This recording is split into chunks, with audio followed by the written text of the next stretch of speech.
Hey, Jennifer and Rick. Yeah, Mark Hibble was charged with 2 counts of criminal trespassing and 1 count of wanton endangerment.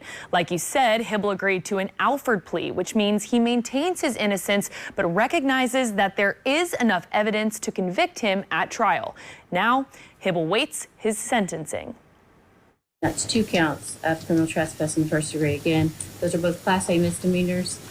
You are also pleading guilty to 1 endangerment in the first degree, which could carry a penalty of up to 1 to 5 years. You understand that?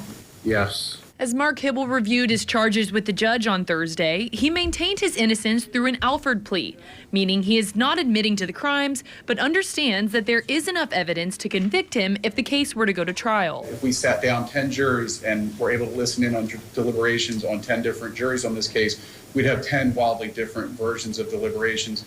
And that was part of our reasoning in accepting a plea agreement in this case, Judge. Hibble is accused of hoarding hazardous materials in his home on Applegate Lane and the home next door, which Hibble is accused of squatting in.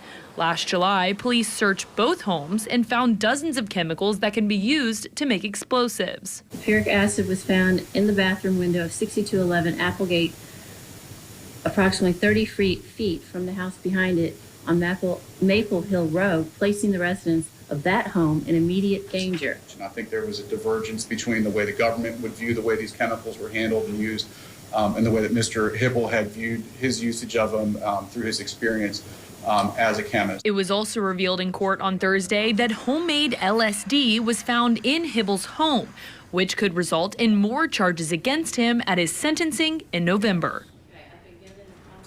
Now, with the plea agreement reached, Hibble faces 3 years in prison, but will receive probation as long as he continues to receive mental health treatment.